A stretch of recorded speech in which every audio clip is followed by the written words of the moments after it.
29 years, now going on 30. So we get all of that. I think one of the things that if you're Jerry Jones, things really crystallize for us all, Jerry Jones has illuminated why the Dallas Cowboys are so problematic. Yeah. Because he clearly believes that working for the Dallas Cowboys should be a privilege, and you should have that no matter who you are. Ignore the changing of the times. Ignore the culture. Ignore what transpiring. We deal with that in this business ourselves. We see people today that want to hold on to yesteryear, and they want to do business like it was 10 years ago, 15 years ago, not acknowledging the advent of social media, podcasting and YouTube shows and things of that nature, how everybody essentially is their own entity, their own brand, their own business, and doing business accordingly. They want to pick and choose who they want to do business with that way, and they want to do business like that differently with other people. In Jerry Jones' case, he's always this way when it comes to the Dallas Cowboys. He really, really believes it doesn't matter when I sign you as long as I meet my deadline. He's not paying attention to the business and the fact that you waited with Dak Prescott and a CD Lamb to sign them so you could have shaved about $20 to $25 million in cap liabilities had you done it earlier. But he didn't do that. Now here you are with McCarthy. Now the Chicago Bears, you know what the thing that we have to pay attention to? Mike McCarthy clearly showed that he has friends. We all know good and damn well Mike McCarthy ain't going to be the coach of the Chicago Bears. We know this. When you think about Ben Gordon out there, when you think about an Aaron Glenn, when you think about all the prime prospects that exist, and you got a young quarterback like Caleb Williams, you don't want to bring some dude that's been around for ages to be the face of your franchise now as the head coach. But Mike McCarthy knows people. And that's why you could get a call saying we want to talk to this man, because talking to this man reminds Jerry Jones and the rest of the world he might be wanted by someone, and maybe that'll get Jerry Jones up on his toes. That's what I think this is about.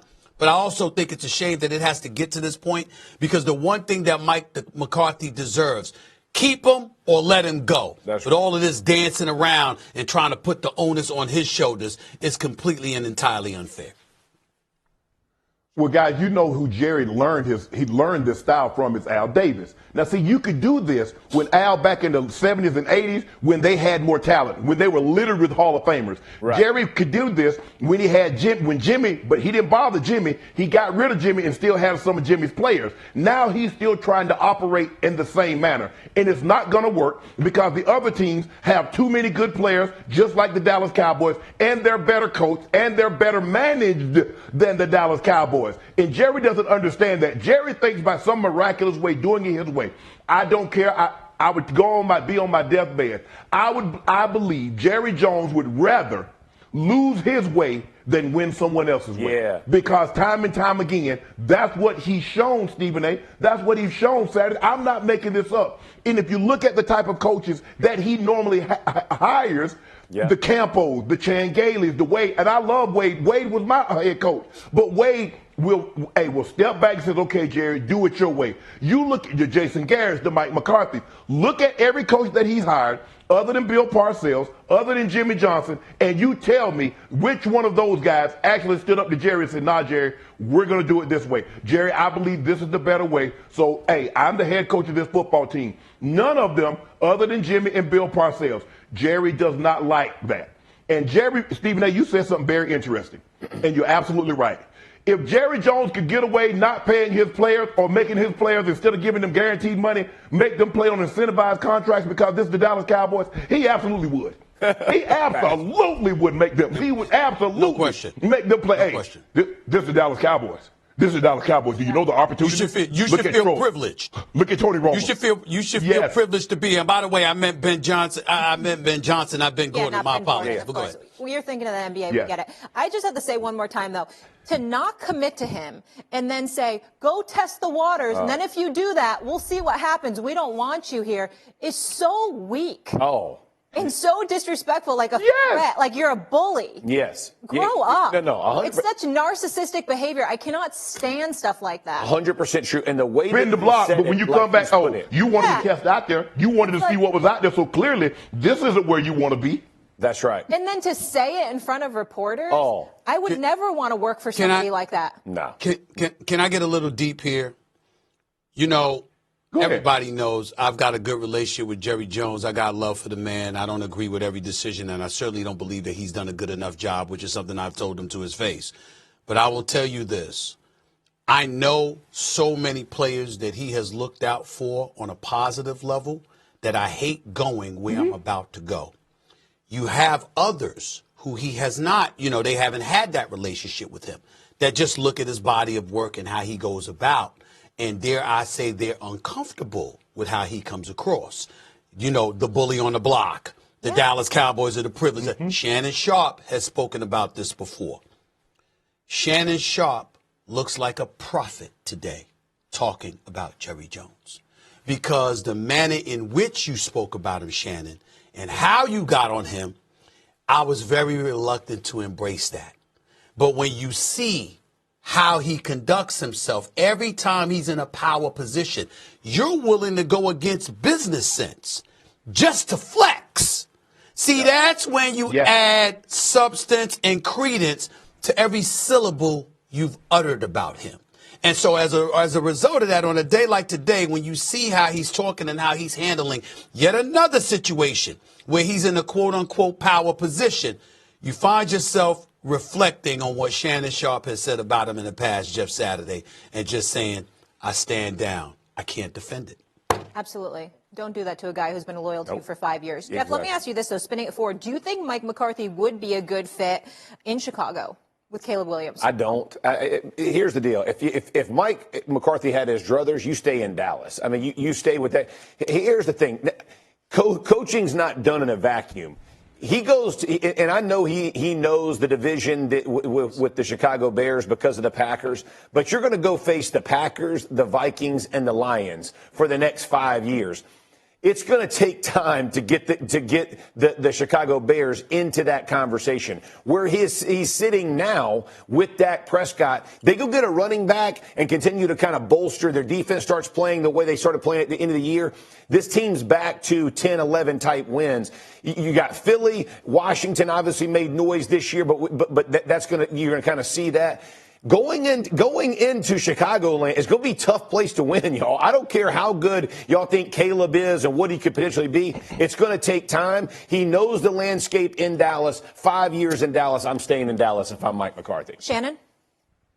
I agree with you, Saturday. I don't think it's a good fit either. I think the thing is that you need to find a head coach that's offensive-minded, that understands the type of quarterback that Caleb Williams is. A Cliff Kingsbury, guys that understand that type of guy. You see what Baltimore did. They went and got a college guy in Todd Monken. Yeah. To understand that Lamar is just not your traditional quarterback that's going to drop back and throw it. And we need to have a scheme, and we need to be schematically sound to take full advantage of every tool that's in our toolbox. And Lamar Jackson's leg, Lamar Jackson's arm, they run different things. They run some college sets, they run some pro sets. And I just think, look, Stephen A., you said something earlier, he's a good coach, but I do think that he's a traditional coach, that there's nothing special about what his offensive scheme looks like. And if you look at the imaginativeness of the Washington Commanders, you look at some of the Ben Johnsons, the things that they do, I think that is a better situation for Caleb Williams than, say, a coach that's been in the league 15, 16, 17 years,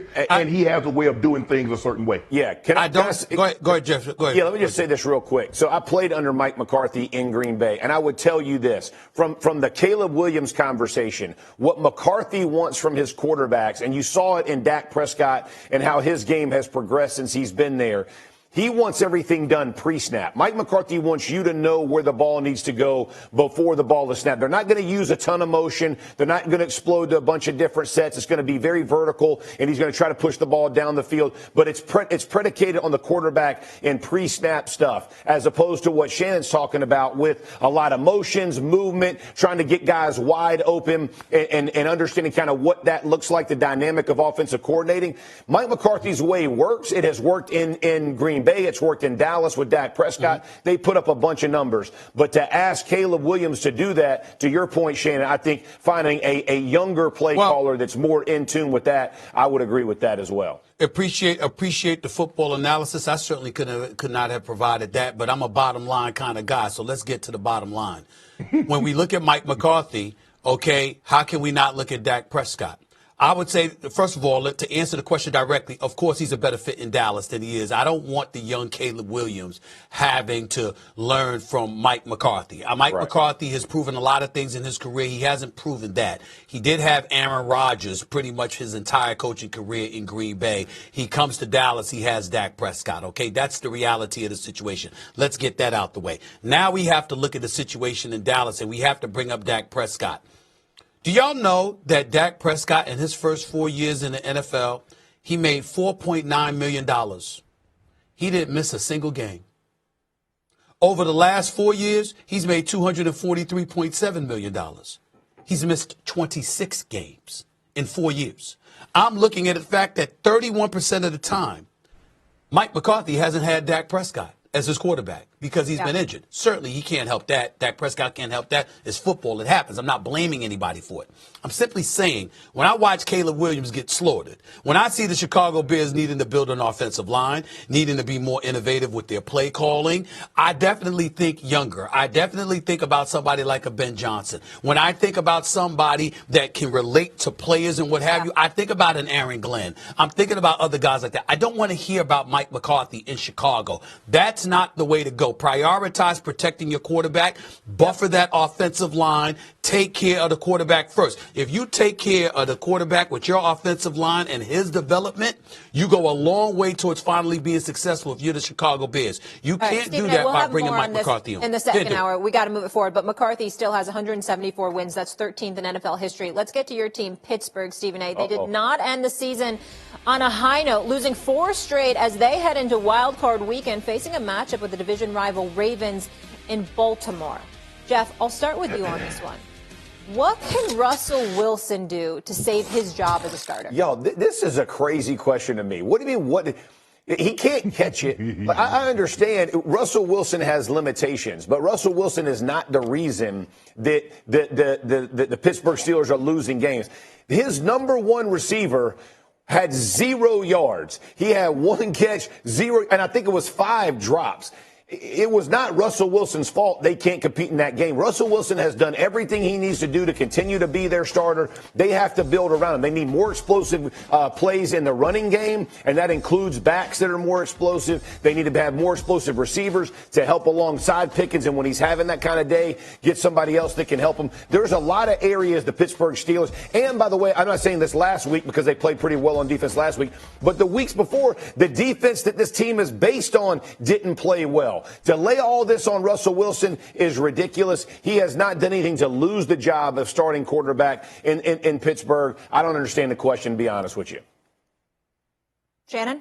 I agree with you, Saturday. I just don't know. Arthur Smith got to do a better job of scheming. You see your left tackle is getting it handed to him Saturday. Handed. And you still scat the formation, which means you empty the backfield. You don't slide the protection to him. You don't chip. You don't help. You do nothing. You say, oh well, son, you got to suck it up. You got what? Let me tell you something. Stephen A. Saturday can test this. Once that guy gets it going, if you don't help him, he will get killed. Once a defensive guy gets it, I don't care who your left tackle is, who your right tackle is. Once that guy get a sack and he beats him consistently, good night, Irene, if you don't double him, if you don't chip him. And that still might not be enough with the chip. You might need to double him and say, hey, right tackle, you're on your own today because we've got to slide this protection. We've got to help our left tackle. Preach. They didn't do that. And Hendrickson, again, won the sack title, 3.5 sacks in that ball game there. Saturday, you're absolutely right. We cannot place all this at the feet of Russell Wilson. When he has a guy that's supposed to be a receiver that turned into a retriever, that meant he picked the ball up and handed it to the official. That's not your job description, George Pickens. Your job is to catch the football. You see, I love when football gods punish negative behavior because all he do is beat and moan and complain about targets. Oh, he pout, he grope. He quit on a play against Kansas City, and it caused Russ to throw an interception, and they blame Russ, not knowing that he gave up on cover 2. Justin Reed saw that he was no threat down the deep rail and snuck back in and got a pick.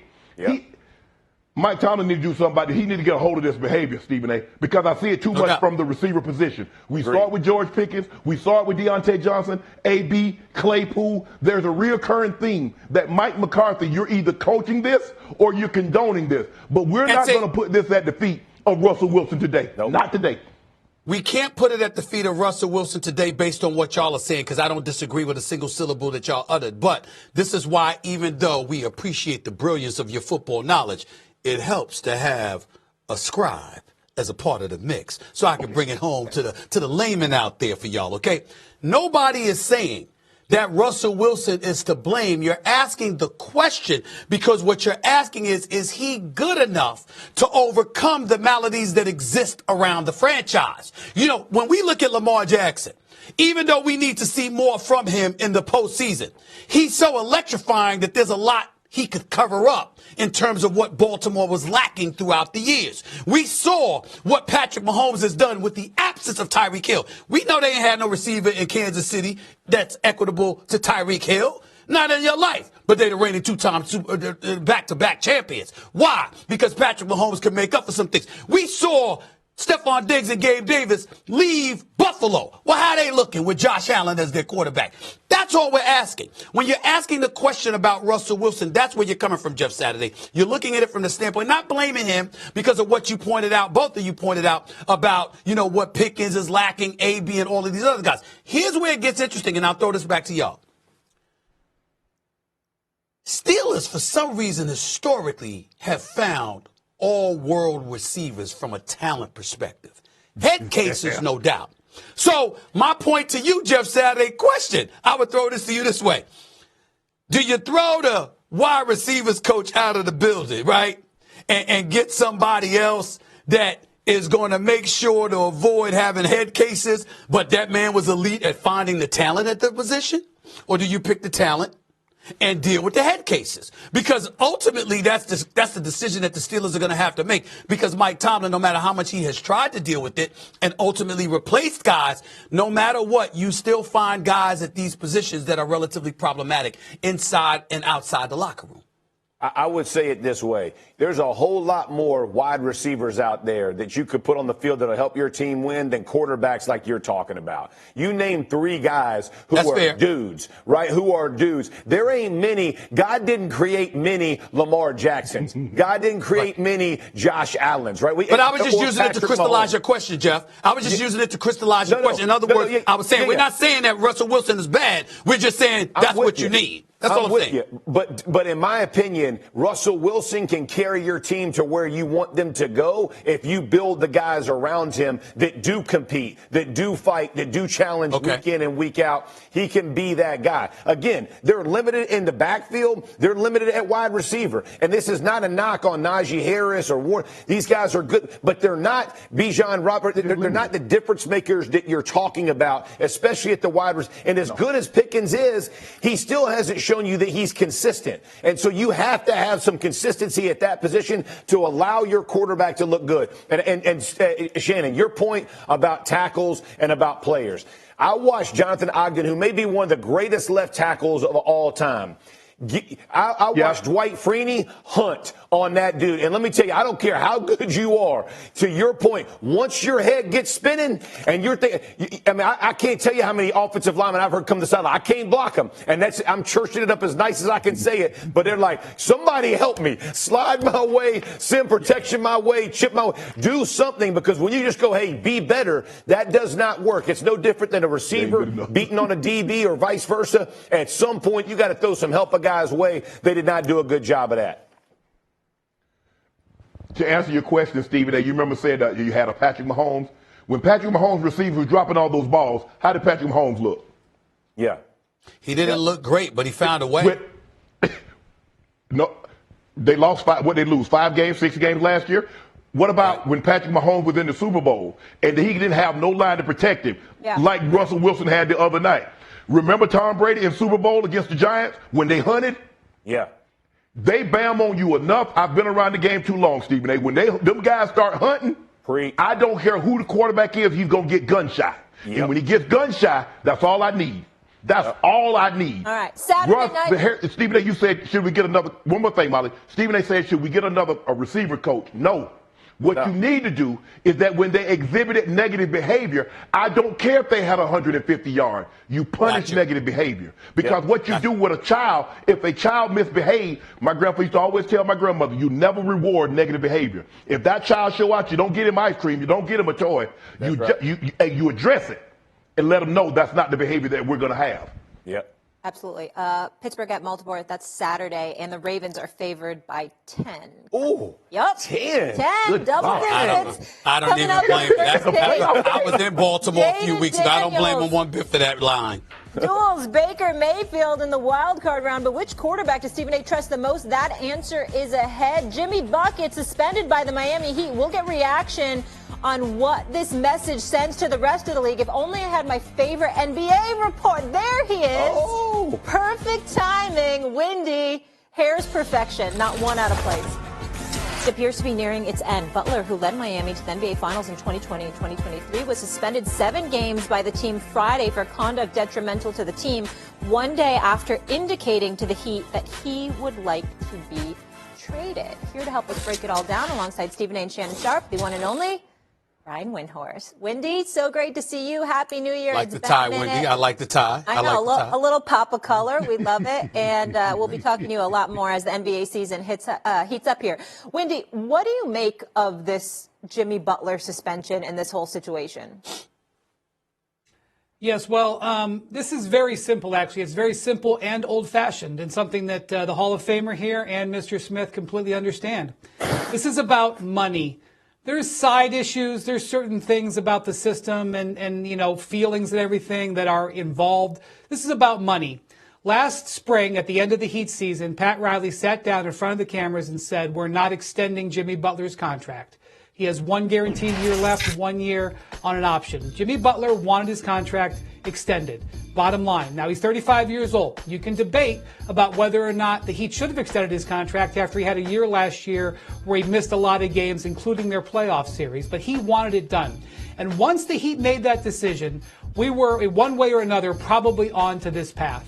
And maybe this regular season could have gone differently, but that's what this is about. This is about his next contract getting paid. And, you know, you could argue, and the Heat actually are, that if you're being paid $50 million this year, that you should focus on this year.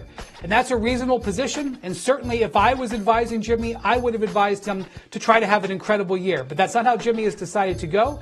He doesn't feel in the way that the Heat are playing this year he can have a great season.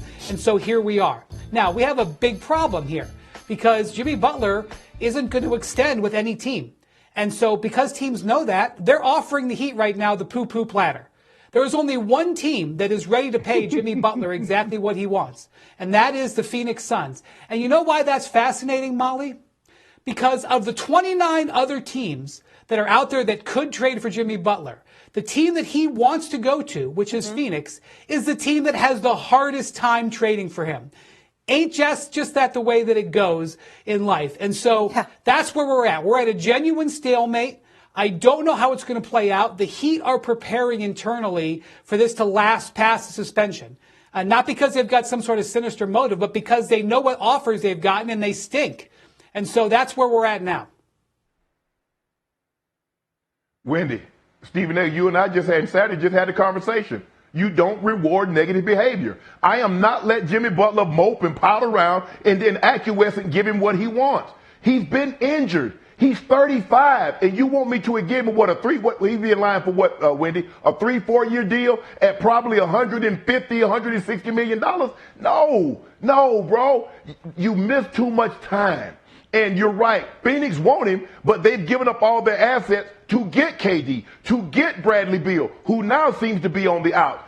I just don't get some of these guys, and I understand. Yes, you want that, but you got $48 million guaranteed this year. You got an option at $52 million. Damn. And the way he's played, yeah, we know Jimmy plays better in the playoffs, but Jimmy is getting older. He's getting nicked even more, and he seems disinterested. Now, I could be wrong, Stephen A. You probably know him better than I do, and you've been around him, but he doesn't seem as interested. It's amazing what, a couple of extra $100 million will do for you. It piques your interest, makes you want to jump out of bed early in the morning when you get a couple of extra $100 million. Well, I wouldn't know about that yet, but I intend to. You do know. I do not. I don't know about that yet. But I will say this. I will say this to y'all. Here's the deal. Wendy is right in terms of the finances. I have nothing to dispute in regards to that. He was eligible for a 2-year, $113 million extension this past summer. Pat Riley made it very, very clear he wasn't going to do that. That's the number, Shannon. So we understand that part. Okay. But Wendy, what we have to understand is that we can't stop there. Listen, I've known Pat Riley for decades. He's in my book, for crying out loud, my book, Straight Shooter, okay? I've known so many people within the Heat organization. We go back decades. I got a lot of love for a lot of people within that organization. They are first class all the way.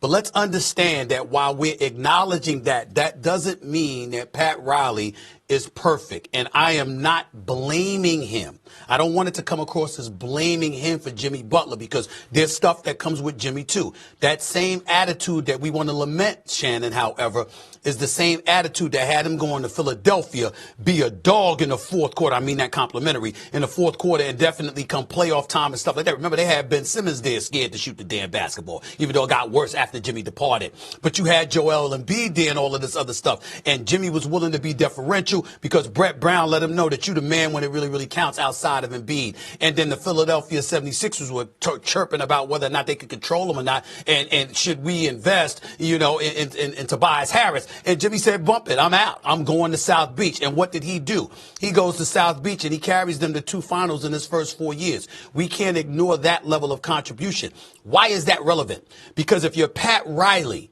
okay, we've overachieved with this roster because we didn't expect Jimmy and the rest of the crew to be able to do this. Well, in the aftermath of that, at least your first finals appearance with Jimmy Butler in the bubble, you had an opportunity to get KD. You couldn't pull it off. You wanted to go get Damian Lillard. You couldn't pull it off. And so when you look at it from that standpoint, and then you piggyback off of LeBron James, yes, he was going back to Cleveland. Wendy, you know this better than anybody. All of that is true. But we also know what contributed it to some degree, Wendy, was Pat Riley being that stoic, winner within, rigid, power broker that this is the way it's going to be. And LeBron James is like, wait a minute, I don't want just the money. I want a little freedom. You understand what I'm saying? I want to have my boys traveling with us if I want to. I want to be able to do some other things. I don't need the winner within in my way with every damn thing. And somehow, some way, Pat Riley, a champion on every level, who has every right to be the way that he is, Molly, Wendy, Shay, he has a problem at times adjusting to the times and the different culture that is taking place. And that's what's contributing to this, too. And we can't ignore that. We can't ignore that. Wendy, let me ask you this. I want to take it macro here. What message did Butler's suspension say to the entire league? I'm not sure there was one, Molly, because this is such a unique situation. I will say that Stephen A. is correct. For literally decades, Pat Riley has had no problem saying no to star players. And one of the reasons is because he's one of the, strongest men we've ever seen in the NBA, but also he's backed up by the fact that he's in Miami. And if he loses a star player, he knows he can get another one down the line. That's why he's always operated. But I really think that this is just, look, 5 years, the first 5 years of Jimmy Butler, they had 2 finals appearances and the conference finals where they lost in Game 7, where Jimmy took a 3 in the final 20 seconds that could have won the game. They could have gone to 3 finals with Jimmy. This has been a good association. It's worked out. And here's something else that's true. When Jimmy was unhappy in Chicago, he forced his way out. When he was unhappy in Minnesota, he forced his way out. When Philadelphia didn't give him what he wanted, he said he wanted to be in South Beach, and they pulled a sign and trade out of their you-know-where. The Miami Heat have done this for decades as well. They made salary cap magic happen. It was like a 5-way sign and trade. They pulled Jimmy Butler. Jimmy Butler has always gotten what he's wanted behaving this way. I will say this. When we bring up Miami and we talk about how things have worked out for them, we have to pay attention to, again, what I brought up about Pat Riley, because it's incredibly important. And when you think about this suspension, I'm going to say something nobody else has said. I don't think this makes Miami look good. Do you know why? Because of what you pointed to, Shannon, the culture of the modern day player. We can lament it, but it still exists. So let me get this straight. Yep. I said I want to get my joy back. I said, they asked me, do you think it's here? He said no. And I understand that that wasn't the only reason he got suspended. But what he said publicly was not a crime. So to suspend him for 7 games and to cost him over $2 million for simply saying, I'm not happy and I want out, because you didn't suspend him until he said what he said publicly. That with the modern day player, you're looking at it. You got the Players Association that's going to appeal the suspension. You're saying to yourself, that's why you got the suspension. Again, I'm not advocating that Jimmy Butler was right to do that. I'm not saying that he was right to speak out in that way. And I understand that Jimmy is Jimmy and he's going to ruffle some feathers along the way. That's his way, but it's worked for him. And we got to acknowledge that. But to be suspended for speaking your mind. Now, if you said the man didn't show up and the man didn't put forth the effort and he lollygagged on the basketball court when you had him standing in the corner and his usage rate is at 20% because you want Tyler Hero and Bam Adebayo and Haywood Highsmith to shoot the damn ball. If you sat up there and said he's not giving the effort and that's why you suspended him, it would make sense. They didn't suspend him until he said it at the press conference. And because of that, other players are looking at that and they're saying, I know Miami is spectacular and the warm weather and the no state income taxes, but do I really need that problem? That's not a Jimmy Butler issue. That's something that's going to be a Miami issue, especially when KD and Damian Lillard already did not end up there and LeBron James departed. That's going to be a problem. Shannon? That's Pat Riley saying, y'all know who I am. I hold all the cards, I hold all the power, and we're going to do it this way. I agree with you, Stephen A. Unless there's something that we don't know, he's missing meetings, he's showing up late, he's not giving you effort in the basketball game. Okay, but what he said, man, if I'm Jimmy Butler, I'm going to the Supreme Court. Damn the Players Association, I'm going to the Supreme Court. Man, you're not going to take $2 million from me because I said I want to get my joy back, and I'm not certain I can get it back in Miami. Oh, hell no. No. I disagree with that situation. Like, I agree with everything you guys have said. He's forced his way out of a lot of situations, but that's totally different than what this is right here. Unless he's doing something that we can't see. Now, they have information, they're privy to information that we don't have right now. But based on what we know, there doesn't seem to be the grounds to do it, to your point, Shannon. Right. Based on what we know, and there obviously might be more to say that I want my joy back. But they didn't do anything until he said what he said publicly, Molly. That's the problem. Yeah, but that's what I'm saying. But to say that and then to suspend somebody. That ain't enough. Stephen A. Go ahead, really quick, Wendy. Man, look, I just want to get my joy back. I don't know if I'm going to be able to get it back here, but I want to get my joy back. That's $2 million? Wendy, I mean, that's not a crime, right? So do they have the grounds based on that? Molly, when they suspended him, they provided him like an official document with 4 or 5 reasons why he was suspended. They didn't make that public. That will get fought out in an arbitration. I suspect he's going to get a lot of that money back in arbitration. The reason they suspended him for 7 games is because they had 1 home game and then the 6-game road trip. That's why they picked 7. And I'll say just one more thing, and then we can move on. If he had gotten the extension offer from the Heat and signed it, he would have his joy. At the heart of this, it's about money. Okay, there we go. So maybe we're being a little overly sensitive for Jimmy. And I have to give them props for not airing out all the dirty laundry and saying the laundry list of what he's done wrong to suspend him. So well, just wait. We're not done yet. You're swaying me back. More respect on that. All right, guys, we'll leave it there when we come back in the NFL. Baker and Jaden both have had amazing seasons, but one has to end this weekend. So which quarterback does Shannon trust more to get the win? Plus, Mike McCarthy called himself a winner. But would he be a better fit with the Bears or the Cowboys? That answer from SA will shock you. Come on back. They are outside. Oh, my God. We're presented by Grey Goose, but I just need to take a moment. It is freezing outside. Wow. They're on top. I'm What are they seeing doing? bare arms. That is aggressive. Okay.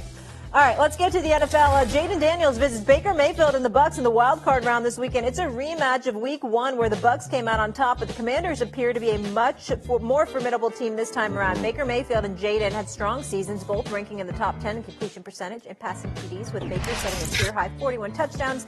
This Sunday features the second postseason matchup between Heisman-winning quarterbacks in NFL history. Oh. Shannon, which quarterback do you trust more? Is it Jaden or Baker in the wild card? Man, this is a tough one here. I'm going to go Baker for the simple fact, I think, because he's played in the playoff before. He's played really well in a playoff game before. And so I just trust him. I know Jaden Daniels is going to be Offensive Rookie of the Year. He's played extremely well getting this team. What did they win? 12 games this year. They're a very good football team, very well coached. Dan Quinn is going to get some Coach of the Year consideration, although I think Kevin O'Connell probably should win that award. But with that being said, I just love the way Baker's played. What he's shown me this year, not just this year, but last year being in Tampa, he's found a home. He's found coaches that believe in him. He's always been able to galvanize his teammates. His teammates have always loved him. And so that's the great thing. Your teammates love you, the coaches believe in you, and now the fans appreciate what you do. Man, I think I'm going to go with Baker for all those reasons, because I love what he's done over the last 2 years since he's been in Tampa. He's been in big games before, so I'm going to give the nod to Baker. Yeah, I agree with you here, Shannon. This is a Baker Mayfield for me, and this is no slight to Jaden Daniels, to your point, who's had a heck of a season, and the Commanders have played extremely well. I think last week when and the numbers speak for themselves: 41 touchdowns, 16 picks. Baker's had a career year, but when he pulled the ball down against the Saints, they were losing the game. And I don't remember who he hit, but he comes and he has this nasty collision with a guy, and he gets up and he's talking trash, and you saw his whole team come to life. It's not just about the X's and O's, y'all. There's something about him. He got something about him right now, and to your point, where Jaden Daniels is, there is no slight. This kid has had a fantastic first year, and his trajectory is going to skyrocket. But where this Tampa Bay Buccaneers team is and what they came back from, losing 2 games to Atlanta and still winning the division 4 times in a row. And by the way, offensive line-wise, this Tampa Bay Buccaneers team, their offensive line is a top 10, probably top 5, honestly, offensive line right now, the way they're playing with Bucky Irving back at running back. All this thing fits to me. I love where the Tampa Bay Buccaneers are and the attitude that Baker Mayfield exemplifies. Can't dismiss anything that y'all are saying. I'm going to go with Jaden Daniels as the answer to this question, but let me say this.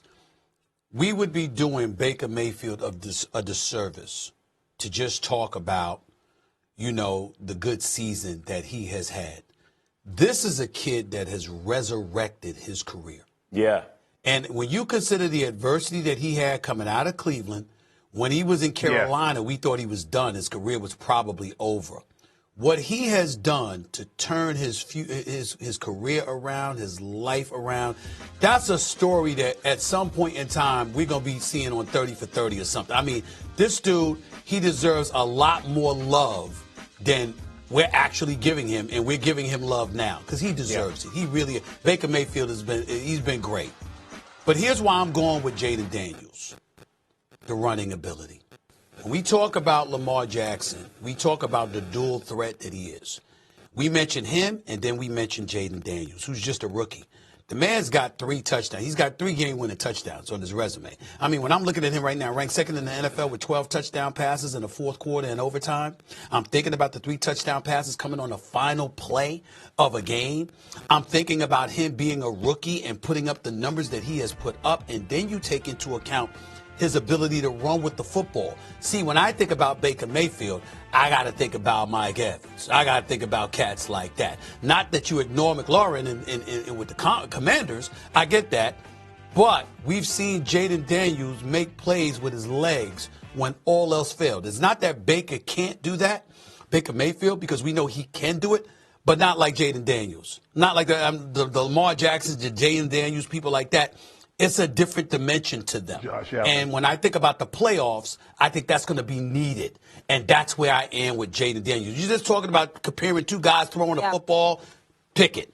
But the running ability of Jaden Daniels, I think, can bode very, very well for the Commanders come playoff time. Gotta leave it there. It's going to be great. That one's Sunday at 8 Eastern. We got to hit the top of the hour. We got a fresh live hour first take on deck for you folks with these fine gentlemen. Jerry Jones has huge decisions on the horizon to make, but would allowing McCarthy to walk be another mistake? And after Tyreek Hill suggested he wanted to leave Miami, he took a step even further on social media. We'll tell you if it was sharp or not sharp. Paging Shannon.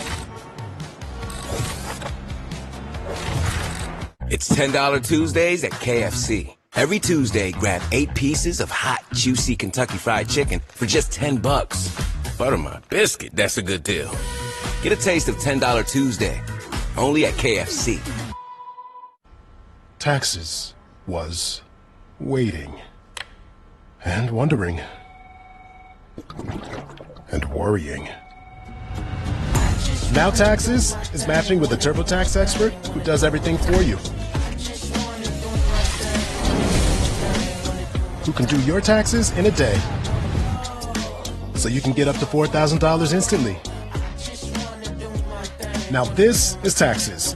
Intuit TurboTax. Struggling with moderate to severe Crohn's disease or ulcerative colitis? Talk to your doctor about #1 prescribed Entyvio, offering 2 maintenance options, including the Entyvio pen. Infusion and serious allergic reactions can happen during or after treatment. Entyvio may increase risk of infection, which can be serious. PML, a rare, potentially fatal brain infection, cannot be ruled out. Tell your doctor if you have an infection, flu-like symptoms, sores, or are prone to infection. Give up 33 to Zach LaVine. A couple of other guys had 20.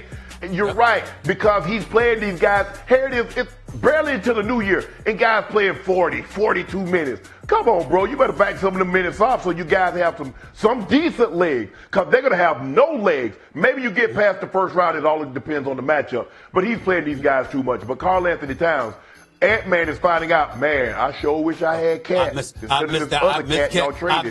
hell yes, because Karl Anthony Towns is an all-star. He is absolutely balling. I am ecstatic with him being in New York City, and I promise you this. New York, listen, no shade, because I don't mind being in L.A. There are worse places to be come May and June. But I promise you, the New York Knicks going to get further in the East than the Lakers are going to get in the West. You just remember that, Mr. Courtside. We're not talking about remember that, Mr. Courtside. About the Lakers, Stephen A. I'm just saying. Okay. I got to bring it up because, I got to bring it up. Because, listen, you don't show up. You don't show up.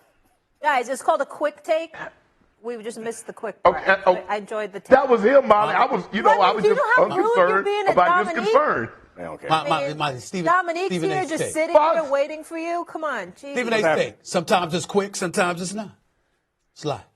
Okay, I just threw up a little bit in my mouth. Okay, Jerry, why do you go hang out with Jerry Jones? All right, speaking of which, his time frame on whether to keep Mike McCarthy as Dallas Cowboys coach could be affected by the Chicago Bears. Multiple sources said the Bears have sought permission to speak with McCarthy regarding their head coaching vacancy.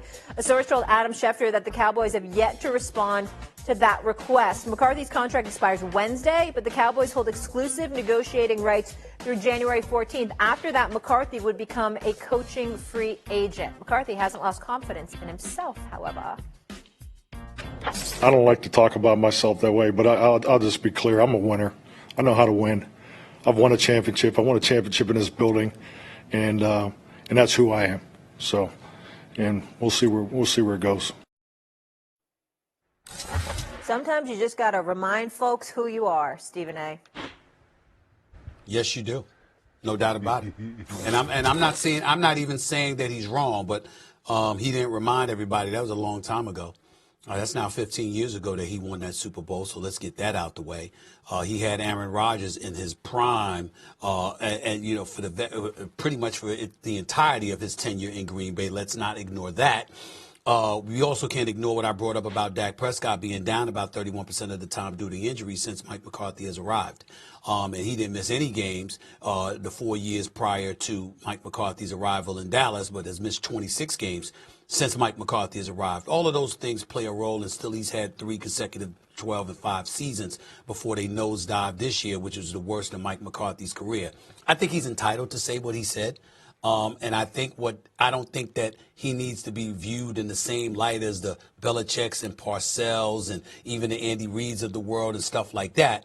But I do think it's reasonable for him to remind somebody he has an idea about what he's doing, and he deserves more respect than he's being shown. I can concede that when it comes to Mike McCarthy. I think he had every right to say that. Nick? He had to say what he said because Jerry Jones is making him. Like, I think this all stems back to Jerry Jones' just poor decision-making and management, and he's undercut his quarterback time and time again. Like, Mike McCarthy doesn't want to have to come up there and sell himself. Jerry Jones is out here saying, if you want to go talk to the Bears, go talk to him. Like, he's treating Mike McCarthy, he had him on, like, a lame duck deal. He hasn't extended him. His contract expires tomorrow. No one does that to their coach. They normally don't even let him coach in the last year of their contract. Not only are they going to let his contract expire. So, like, I think Mike McCarthy has to do this because everything that Jerry does is undercutting Mike McCarthy's authority and his ability to lead this team. If you treat this guy like you don't respect him, you treat him like you don't want him, you don't care who he meets with, you don't care who he interviews with, maybe he'll be back, maybe he won't be back, then he feels like kind of like you've made him feel. Like he is not truly in charge of this team. He doesn't truly have control. You don't respect him. And then it makes it harder for him to go back in the locker room and lead the team. So, I mean, whether it's true or not, what he's saying, like, yeah, he won a championship. He's won a lot of games. So, yes, he's a leader, or yes, he's a winner. Yeah. But he has to say it because Jerry Jones, at every opportunity he gets, he's undercutting whatever authority Mike McCarthy or legitimacy that Mike McCarthy has in the role that he's in. Shannon? It just feels to me that Jerry Jones is trying to Heisman pose every head coach he's had since Jimmy and Bill Parcells, because they're the only ones like, look, you hired me to do this job. Get out the way. We don't value your opinion. You don't know football. You purchased the team. As he said yesterday, he purchased an occupation. Hey, you know what? I bought this job at ESPN, and y'all know I'm going to do it how I want to do it, Stephen. I purchased this analyst chair, Fox, so you know what I'm saying? And I'm going to do it as long as I can. Who says that?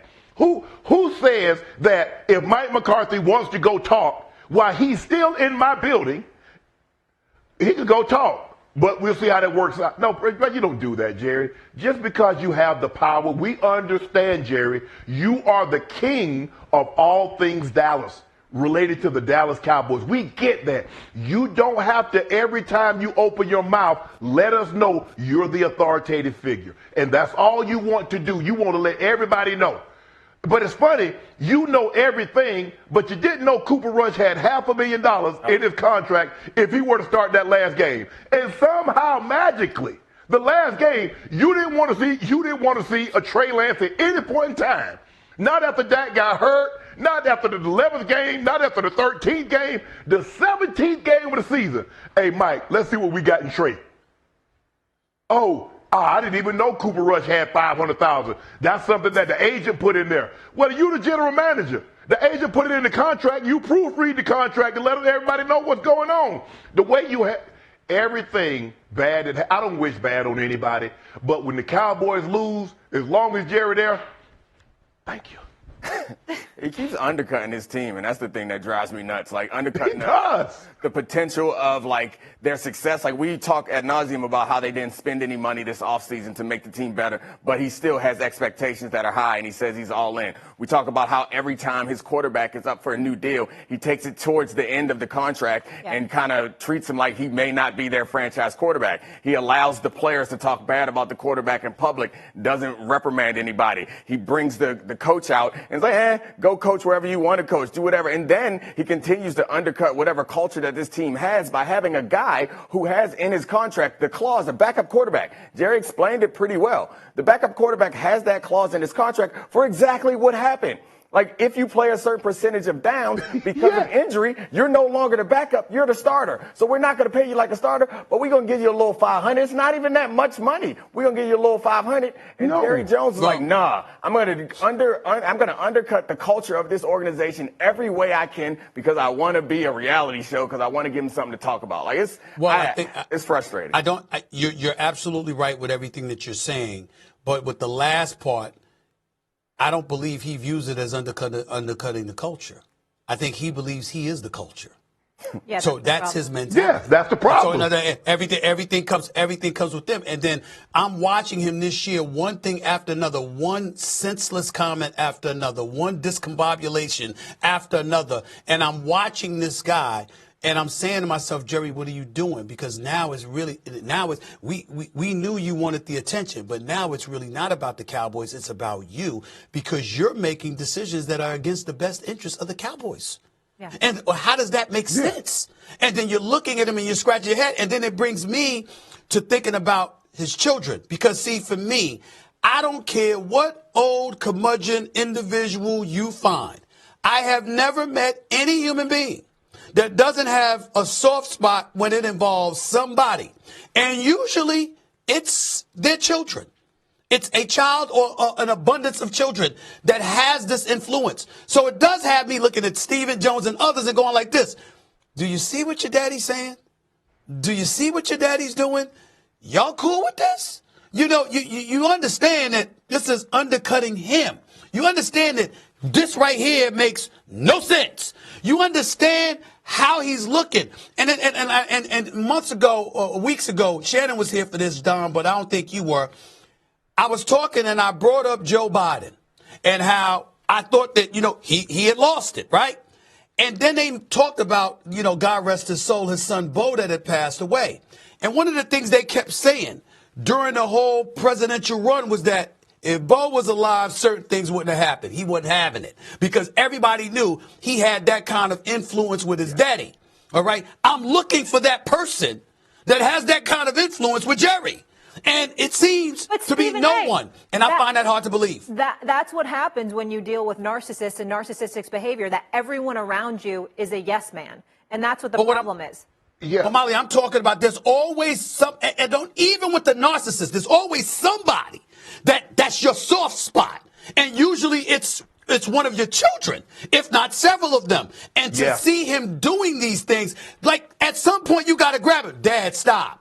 Nah, you're not doing this. What's he going to do to you? He can't get rid of you. You're his son. I'm Stephen A., I got a whiteout spot in my trust. That means your name is not in it anymore. I ain't opening my mouth. You think I'm about to lose my fortune? You out your mind. Man, I wish my kids would come to me and tell me, Daddy, you do it. Oh, don't worry about it. You're right. I am wrong. I was wrong to put you in this trust. No. Hell no.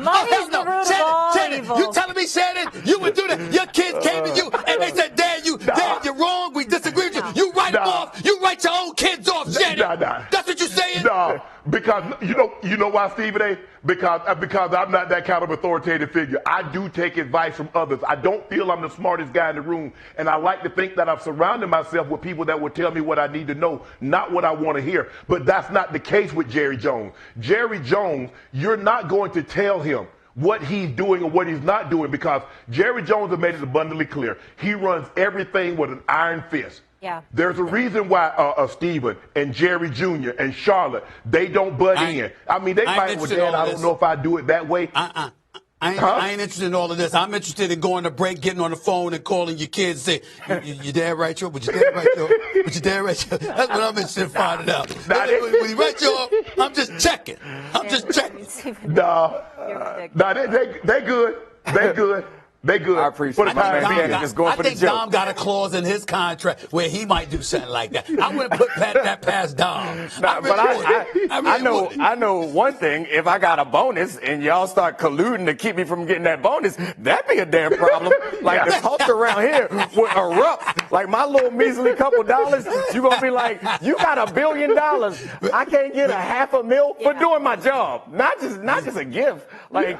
But his latest, I know we're going to break. His latest sound today was just extra egregious, that he doesn't want to commit to Mike McCarthy. But if Mike McCarthy wants to go and talk to the Chicago Bears, okay, go find out. Go see what happens. It's just bully tactics. It's weak, and it has us looking at him with a side eye. All right, we'll leave it there, guys. When we come back here on First Take, could our own Rex Ryan be the next head coach of the New York Jets? He believes so, but does Shannon think that would be sharp or not sharp to say? We'll get into that. The Suns move, having Bradley Beal come off the bench. Windy will tell us what this all means. And we've got a take from Stephen A. that you gotta hear.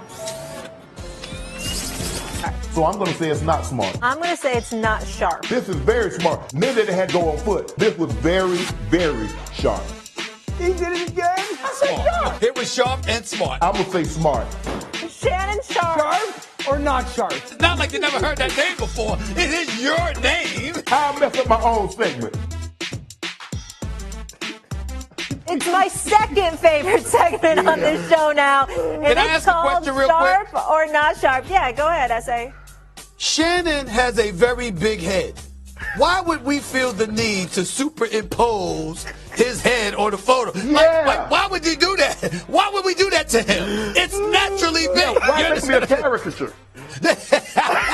Come on, bro. Come I on. understand it, man. Graphics. I understand. Graphics. Listen, we were just trying to have a little fun. We'll remix the graphics for you, and we'll run it by you and your team for next week, okay? Actually, that's about the size of yours, Molly. But that's a different subject. We going with that. That's about the size. Molly, We were going to be nice to the new I'm just year. saying. I mean, I'm just saying. okay. That's what the point that. Come on, we got it. I'm ready. I'm ready. Okay, we can I'm take ready it. for my All right, segment. Shannon, This is my Sharp or not segment, sharp? Let's get it. You know what's my favorite part? Is Okay. to talk about how big my head is, and then we just zoom in on it. That's cool, guys. You know what, guys? I have been blessed to be in television for a very long time, and I can laugh at myself, too. All right, let's roll. Let's go. Hey, guys. All right, we're going to start with the Jets head coaching search. There it is again. Rex Ryan is one of the candidates, and he's feeling pretty confident. Take a listen, Shannon. Right. You think you're going to be the next head coach of the Jets? Oh, 100%. Absolutely, I do. And the reason I think I'm going to get it is because I'm the best guy. And it ain't close. The thing that you have to do, you have to connect with a football team. You have to connect with your fan base. And the way they play, that's the most important thing. Not just the X's and O's and all that. Look, this Ben Johnson, I love him. I absolutely love him. But I'm a better candidate for this job than he would be. All right, that's our guy, Rex Ryan. Shannon, is Rex public bravado there sharp or not sharp?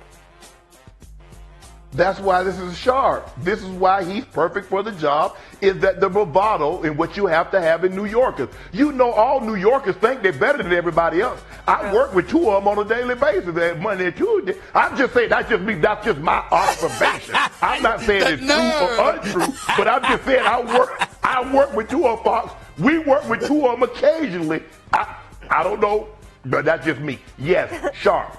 All right. Stephen A? Not sharp. Not sharp. Here's the reason why. I'm rooting for Rex Ryan to get the job. I think he is a brilliant defensive mind. And I think with some of the other people that have coaching jobs, he definitely deserves another shot at being a head coach in the National Football League. I am rooting for my colleague, Rex Ryan, to get this job. But you did have the job in New York before, for the same organization before, and you won less than 50% of your games. I'm looking at it right here. You were 46-50 in your 6 years. Now, in fairness to him, the man did go to a couple AFC championship. I mean, I can't forget that. I can't forget that. So, in that regard, fine. I'm just saying you can't say that because that invites the criticism from New Yorkers, which is where you're trying to go. He didn't just say about an NFL job, any NFL job. He said this job. Well, wait a minute. New York Jets fans going to look at the last time they saw you at that job. Yeah. Not smart. Not sharp. I mean, I think it's sharp because, to your point, it would make them go back and look at his resume with the Jets. And his resume with the Jets, he had a lot of success with a not great quarterback situation. The quarterback situation is still going to be pretty bad. But the reason why I think it's sharp is I think he's a long shot for the job, which is why he's throwing a Hail Mary. Someone who I think is a shoo-in for the job, they just keep it quiet. But he a long shot for the job, so he like, man, I'm going to flip tables. I'm going to yell. I'm going to do everything and make it happen. I'm going to put the pressure on him. You only live once. That's a good point, Don. Yeah. All right, I got another one for you, Shannon. We'll see if it's sharp or not sharp. After publicly saying he wants out of Miami, here's the deal. Tyreek Hill changed his profile picture to his face Photoshop onto Antonio Brown's body. Oh, my goodness. When he ran off the field for the Bucs in 2022. Shannon, I feel like you'll be discussing this on Nightcap. Was this sharp or not sharp? This is not sharp, and I made a mention of it yesterday, Stephen A., in the very stadium in which Antonio Brown threw his pads up in the stands and ran off the field and pieced everybody out. Tyreek Hill had a very similar instance in which he would not go back into the game in the fourth quarter, and Mike McDaniel had to address it. There was no new injury that was reported. Now, if you're healthy enough to go into the game and play, and I understand nobody likes to be out there, especially, Fox, when you're getting beat like they were getting beat, but your job is that you can't quit on your teammate. I see nothing different than what Tyreek Hill did, than what Campbell did for the 49ers, AB did running off the field. No, you can't quit on your teammates when things are going bad. It's not Sharpe at all, not at all. And I'll simplify it for you. If you have a desire to depart from an organization, but you still want to remain gainfully employed and, dare I say, get a new contract, the person you choose to mirror or associate yourself with is Antonio Brown? Really? Really? That ain't Sharpe at all. Quite frankly, it's dumb. That's not an option, but it's I get it. I want to give him the benefit of the doubt and say like he was just going for the joke there. But the reason why I agree with you that it's not Sharpe is I assume that this is not his strategy for getting out of town is Instagram profile changes. But the reason why it's not Sharpe is because that was AB putting up the peace sign to the entire league. As far as I understand, Tyreek Hill didn't want to play somewhere else. Like, I don't know that you want to invoke. What I just said. I don't know that you want to invoke the moment that a guy left the league if you're just trying to switch teams. Maybe you put up an NBA logo or something like that where you can demand a trade. People actually do it. I'm just going to give ourselves a round of applause because that's the first time we did Sharpe or not Sharpe, and we didn't screw it up. And we're going to get your graphic right, Shannon. Sharpe didn't screw up his own name. We're going to bring our A game. There we go. We're resilient. First take. Okay, coming up, guys. The Suns made a shocking move having Bradley Beal come off the bench. Windy will tell us what this all means, and Stephen A's got a take you gotta hear. And I have breaking news for you out of the NFL. Come on back. The league and hold the #1 overall pick in this upcoming draft. The news clearly caught the eye of Deion Sanders, whose son Shador is currently thought to be one of the top quarterbacks off the board. He commented with the news on X saying, "Wow," with the eyes emoji. Hey, Stephen A., the eyes emoji is one of my favorite emojis, in case anyone wanted to know. Your thoughts on this? Well, I'd love to make a case for him. Obviously, I'm somebody in the media that has advocated for black individuals in leadership positions for some time. But at the end of the day, you got to do the job. And they're 9-25 over the last 2 seasons.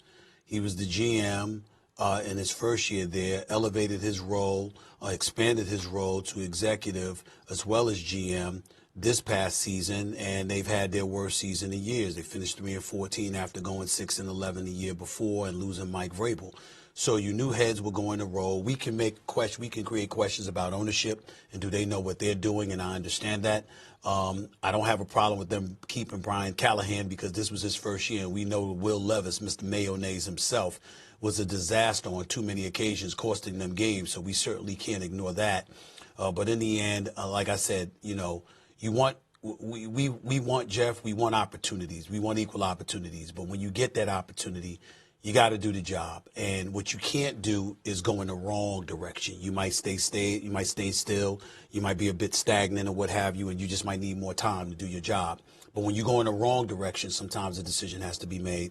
And unfortunately, I believe this was one of those times. Shannon? Boy, I am so thankful that Dan Reeves showed me a little bit more grace than 2 years. Yeah. I don't really know. I mean, what they expect him to get to the Super Bowl in 2 years?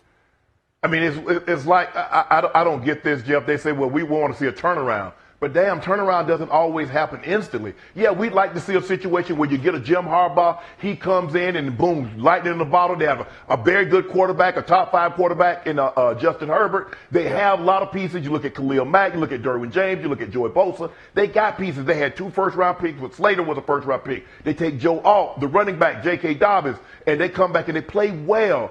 But damn, at some point in time, you've got to give a person more than a year or 2 years to turn things around. Am I a little biased? Yes, I know Rand Carthon personally. And when he got the job, I reached out and talked to him because we've been friends over a couple of years. He was in the league when I was in the league. But, man, come on now. Damn, Saturday, you got to give guys a little bit more time than 1 to 2 years if you want to see turnaround. Change does not happen overnight. Amen. You preaching to the choir right here, man. Rand was a teammate. I have a ton of respect for him. And to your point, so you moved on from Vrabel, which you're assuming was an ownership and GM decision, that I'm going to move on from there. You bring in Brian Callahan. You draft a quarterback, hope for that. And, Stephen A., you brought it up. A couple of those games you could clearly lay at the feet of Levis and the way that he played, turn the ball over late in games and those kind of things. Chicago comes to mind. At least three, I counted. Yeah. So as you're looking at this, to fire a guy 2 years in, to me, you're going to have the number one pick in the draft, so you're going to try to build your team that way again. 2 years is quick, y'all. And it's not, to your point, it wasn't the Chargers. The roster wasn't built to that level. It was a fairly barren roster. To fire him, I just think it's quick and early, and I hate it for Rand. He's a good man. Hopefully he rebounds and finds another gig here shortly. I just want to be clear before Molly chimes in here. I'm not advocating that he get fired. What I'm saying is that it was predictable. It's like you see ownership and franchises customarily catering to the momentum coming in their direction. Sometimes these business decisions are made because an audience lets you know they've lost faith in you. It's unfortunate, but that's the reality of the situation. Yeah, it just feels like an awfully short leash. I felt the same way about Gerard Mayo. I know it wasn't the best job, but you only gave the guy a year. Let me ask you this, though, Jeff. What does this mean for a Dion in Shador? And do you feel like he'd be a good fit with the Titans? Yeah, I mean, it's whoever the new GM's coming in, right? Is what does Brian Callahan want? You know, when he looks at this football team, are they moving on from Levis after a year or a season, and we're going to go get another guy who's going to replace him right away? The Shador Sanders conversation, the Cam Ward conversation, all of those are going to build up and become increasingly loud as the draft process moves forward. Here's the truth of it. You have to decide as an organization, which way are we going? Are we going to try to build this thing internally? Or are we going to build it? Or are we going to go get another quarterback and chase that right now? Is Sanders or Cam Ward that type or that quality of player that we can build our team around them? Or do we need to go get some more pieces and parts, trade down, figure this thing out, and then go get the quarterback in a couple of years? I think that's the decision of the new general manager and obviously Callahan, the head coach. Shannon? Look at the teams that's in the postseason.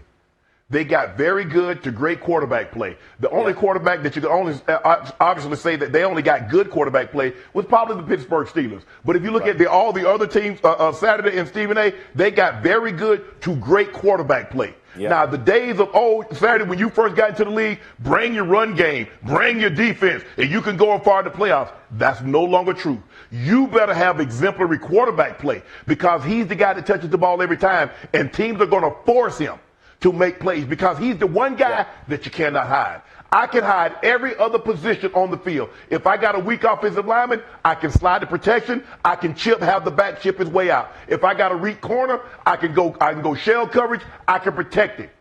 But boy, when you have a weak quarterback, how do I protect him?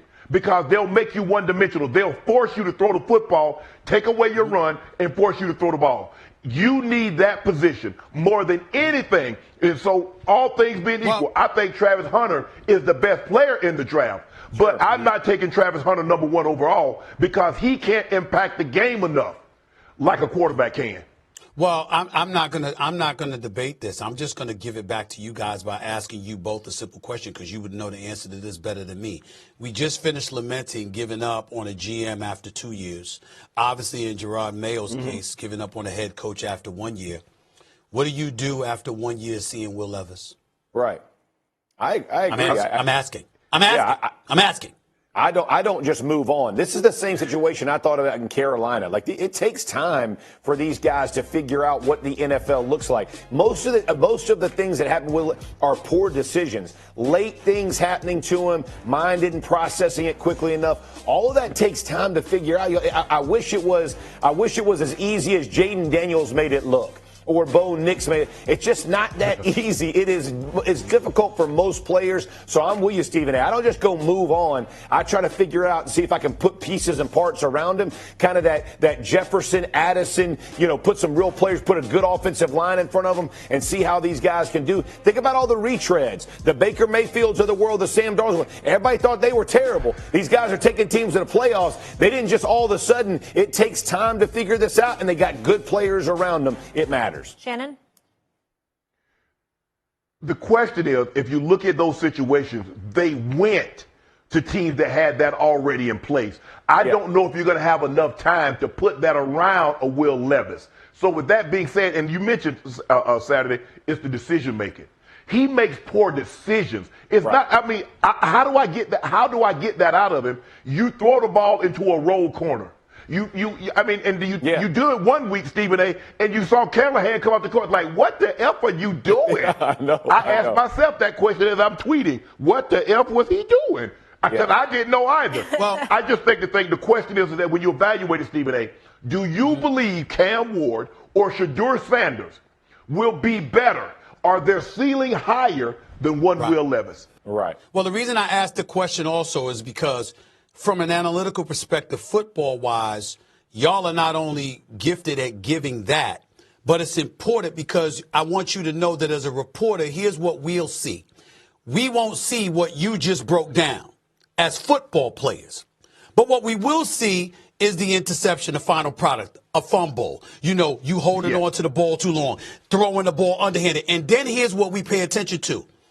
Callahan getting in his face in front of everybody. What the F were you thinking about? And then you see teammates that scatter away from him. They don't seem to embrace him. They don't seem to be supportive of him. They don't seem to believe in him. I'm telling you that as a scribe, as a pundit, as a commentator who didn't play, we'll look to that. And if you're doing your job, you walk into a locker room with a Jeff Saturday and a Shannon Sharpe, and you like this, yo, man, I know y'all can't say something, but let me tell you what I'm thinking. Could you educate me, tell me if I'm wrong or not? If you're doing your job. That's what you're supposed to be doing because you know you're seeing something that ain't normal. You've seen plenty of players make mistakes and somebody go pat him on the back or whatever, encourage him, something like that. You saw a guy scattering away from Will Levis. That's why I asked y'all that question. Saturday, let me say this. What's concerning to me is the repetitions of the same mistake. That's what's troubling. It's not that he's making mistakes because quarterbacks are going to make mistakes. You're going to be able to fool him. Even the greatest get fooled sometimes.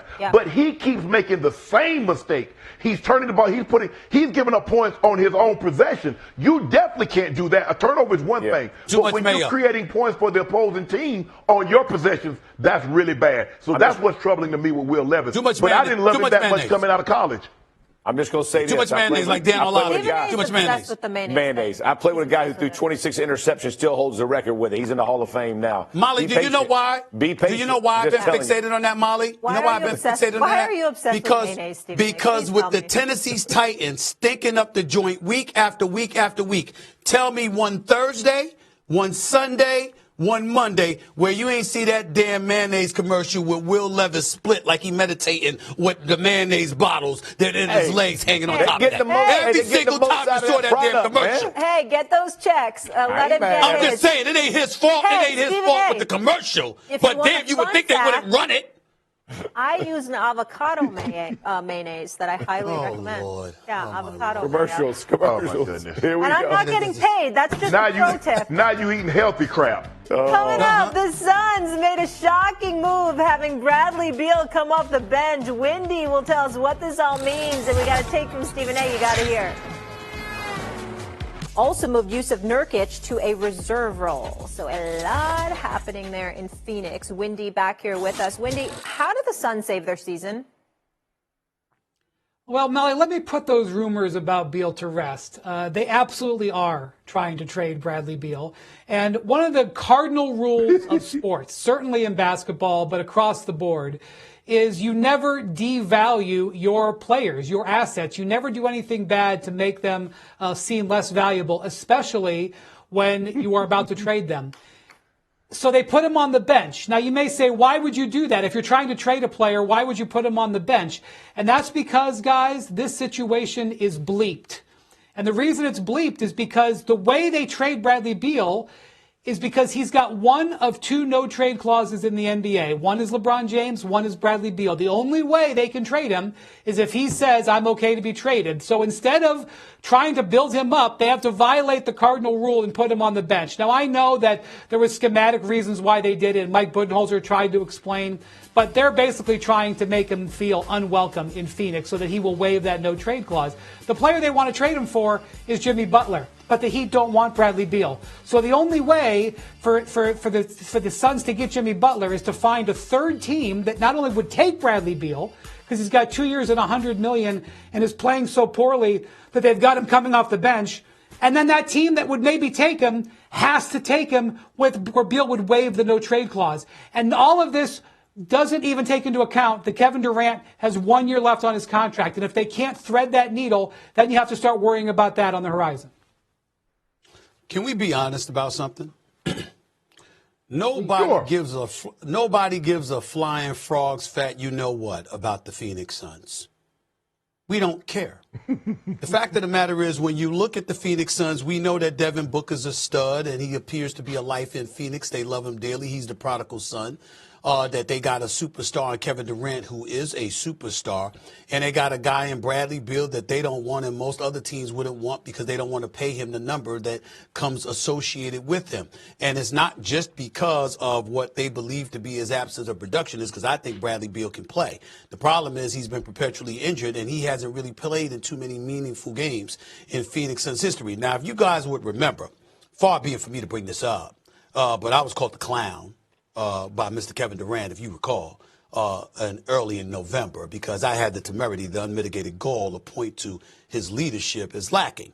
Because I said, when you look at his greatness, his unquestioned greatness, his future Hall of Fame greatness, the two-time champion, two-time NBA Finals MVP greatness, I said one of the things that has been an impediment is that he, as a leader, was somewhat lacking. We know he didn't have to be that in Golden State. We know he wasn't enough of that in Oklahoma City.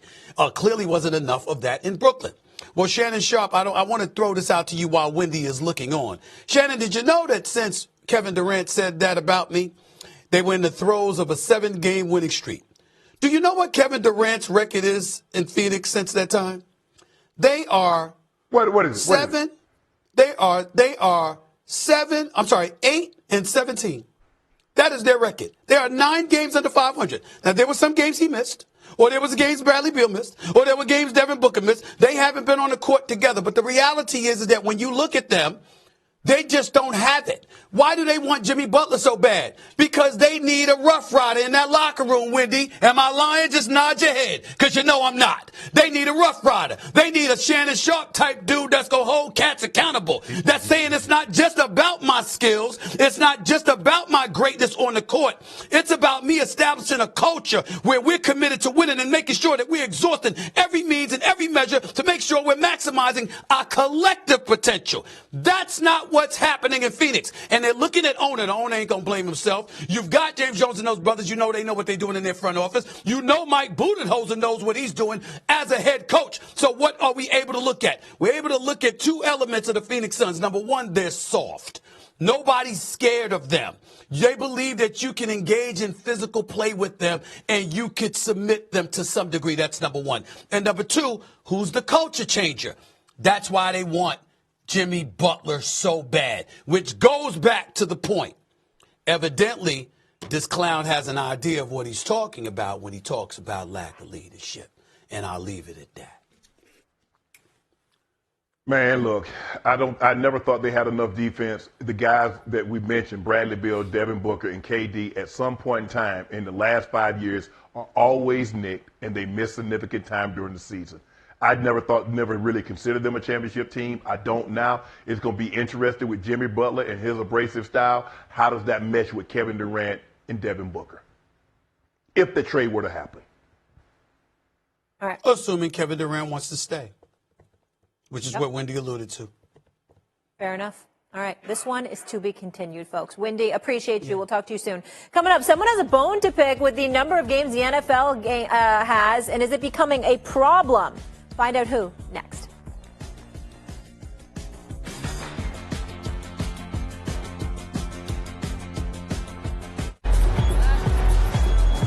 Misty? You know this person. And anything that equates to that, if it means 18 regular season games, they're going to do it. But for you, Dom, and for you, Shannon, I got a solution. Okay. I got a solution to the problem.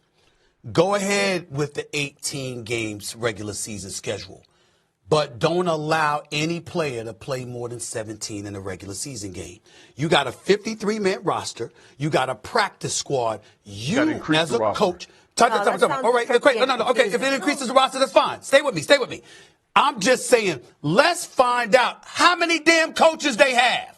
Think about all the mixing and matching that you have to do. Figure out how to interchange personnel. Just one game that you get to play 17 games, but it's an 18-game schedule. Sorry, SM. You don't have the same start lineup. You don't have to do it, Molly. So you can criticize. None of us have job security. Yeah, fair point. So I'll just go ahead and say it. No, Stephen A. The whole point is I don't want it to be like basketball. You out here instituting load management. Yeah, no. I don't want that. What are we doing here? Yeah, and you want to put the best load management. They get games off anyway. Guys, go ahead, Shannon.